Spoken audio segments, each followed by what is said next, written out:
Praise the Lord. கர்த்தருக்கு மகிமை உண்டாவதாக. இந்த நல்ல காலை வேளையில் கர்த்தருடைய வார்த்தை மூலமாய் உங்கள் யாவரையும் சந்திப்பதிலே நான் மிகுந்த மகிழ்ச்சி அடைகிறேன். 1 கொரிந்தியரின் புத்தகம் 3ஆம் அதிகாரம் 10ஆம் வசனம், எனக்கு அளிக்கப்பட்ட தேவ கிருபையின்படியே புத்தியுள்ள சிற்பாசாரியைப் போல அஸ்திபாரம் போட்டேன், வேறொருவன் அதன் மேல் கட்டுகிறான், அவனவன் தான் அதன் மேல் இன்ன விதமாய் கட்டுகிறான் என்று பார்க்க கடவன். அன்பான தேவனுடைய பிள்ளைகளே, இந்த காலை நேரத்திலே மனிதர்களுடைய வாழ்க்கைகளை கட்டி எழுப்புவதற்கு அழைக்கப்பட்ட ஒரு புத்தி உள்ள சிற்பாசர்களைப் போல நாம் கவனத்தோடு கூட அஸ்திவாரம் போட வேண்டும் என்று அப்போஸ்தலனாகிய பவுல் கூறுகிறார். ஒருவருடைய வாழ்க்கையில் நாம் ஆசீர்வாதமாக இருக்க வேண்டுமானால் அவர்களுக்காக நாம் ஜெபிக்க வேண்டும், ஆலோசனை கொடுக்க வேண்டும், அவர்களை இரட்சிப்புக்கு நேராக வழிநடத்த வேண்டும்.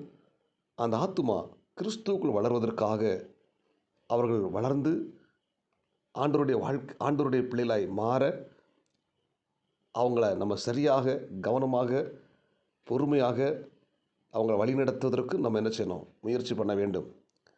அப்போஸ்தலனாகிய பவுல் பார்த்திங்கன்னா, தன்னோடு கூட தீமோத்தேயுவை சேர்த்து கொண்டு அவரை மிகவும் ஒரு சிறந்த ஊழியக்காரராக உருவாக்கினார். அப்போஸ்தலனாகிய பவுல் தீமோத்தேயுவை பாராட்டினார். அவரை உத்தம குமாரன் என்று அழைத்தார். உன்னுடைய பாட்டிக்குள்ளே இருந்த விசுவாசமும் உன் தாய்க்குள்ளே இருந்த விசுவாசம் உனக்குள் இருக்கிறது என்று தீமோத்தேயை அவர் பார்த்து சொல்லுகிறார். அவங்களுடைய இருந்த அந்த விசுவாசம் என்கிற அந்த விலையேற பெற்ற குணம் இந்த தீமோத்தேயுக்குள்ளே இருந்தது குறித்து பவுல் அவரை பாராட்டுகிறார். அதுபோல ஆவியின் வரத்தை குறித்து சொல்லுகிறார். உனக்குள் இருக்கிற தேவ வரத்தை அனல் மூட்டி எழுப்பு, ஆவியிலே அனலாயிரு, அசதியாயிராதே என்று ஆவிக்குரிய வாழ்க்கையை குறித்ததான நிறைய ஒரு ஆலோசனை கொடுத்து அவரை தட்டி எழுப்புகிறார். அதுபோல் நீங்கள் 2 தீமோத்தேயு புத்தகத்தை வாசித்து பார்த்தீங்கன்னா 2ஆம் அதிகாரம் 22ஆம் வசனம் சொல்லுகிறது, உன் இளமையை குறித்து ஒருவனும் உன்னை அசட்டை பண்ணாதபடி நீ எல்லாவற்றிலும் மாதிரியாயிரு என்று சொல்லுகிறார். அதுபோல் அன்றியும் இளமைக்குரிய இச்சைகளுக்கு நீ விலகி ஓடு, சுத்த இருதயத்தோடு கர்த்தரை தொழுது கொள்வர்களோடு நீதியும் விசுவாசத்தையும் அன்பையும் சமாதானத்தை நாடு என்று சொல்லி அவருக்கு அநேக புத்திமதிகளை அவர் கொடுக்கிறார்.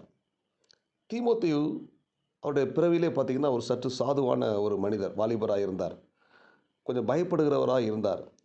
ஆனால் பவுல் அவரிடம் தேவன் நமக்கு பலமுள்ள ஆவியை தராமல் பலமும் அன்பும் தெளிந்த புத்தி உள்ள ஆவியையும் நமக்கு தந்திருக்கிறார் என்று சொல்லி அவர் தைரியப்படுத்தினார். மேலும் அவருடைய உடல் நலத்தில் பவுல் அக்கறை உள்ளவராய் காணப்பட்டார். அவருக்கு கொஞ்சம் பலவீனம் வரும்போது வயிற்று வலி உண்டது. அந்த வயிற்று வலியில் கொஞ்சம் திராட்சை ரசத்தை குடி என்று சொல்லி அந்த உடல்நிலை குறித்தும் அவருக்கு ஒரு அக்கறை உள்ளவராய் காணப்பட்டார். அன்பான தேவனுடைய பிள்ளைகளின் அப்போஸ்தலனாகிய பவுலை போல நாமும் மற்றவர்கள் மேலே மிகுந்த கவனத்தை கொடுக்க வேண்டும், அக்கறை உள்ளவராய் காணப்பட வேண்டும். இயேசு கிறிஸ்து அவர்களுக்கு அறிவிப்பதில் நம்ம என்ன செய்யணும், அறிவித்து அவங்களை கிறிஸ்துவுக்குள் வளர வைப்பதற்கு நம்ம என்ன செய்யணும், கவனமாக நம்ம செயல்படணும். அல்லேலூயா. அவர்களை ஆவிக்குரிய வாழ்க்கையில் கட்டி எழுப்பணும். இன்றைக்கி அநேகர் என்ன செய்கிறாங்கன்னா, அநேகருடைய தேவ பிள்ளைகளுடைய வாழ்க்கையில் அவங்கள கிறிஸ்துவை விட்டு விலக்குவதற்கு மற்றவர்களுக்கு பார்த்திங்கன்னா ஒரு முன்மாதிரி அற்ற ஜீவிதம் வாழ்ந்து அநேகரை கிறிஸ்துவை விட்டு வெளியே தள்ளுகிறார்கள். நம்ம அப்படிப்பட்டவர்களை காணப்படக்கூடாது. ஹல்லேலூயா. ஒரு மனிதன் ரட்சிக்கப்பட்டு அவன் ஆண்டவர் பிள்ளையை மாறி சபையில் சாட்சியாக ஞானஸ்தானம் எடுத்து கடைசி வரைக்கும் ஆண்டவரோடு கூட இருப்பதற்கு நாம் என்ன செய்யணும், கவனமாக இருக்கணும். அநேகர் என்ன செய்கிறாங்க, மற்றவங்க முன்பதாக தவறான பாவங்கள் செய்து தவறான காரியங்கள் செய்து மற்றவர்களுக்கு முன்மாதிரி இல்லாத வாழ்க்கை வாழ்வதனால அநேகரை இயேசுவை விட்டு வெளியே போய் விடுகிறார்கள்.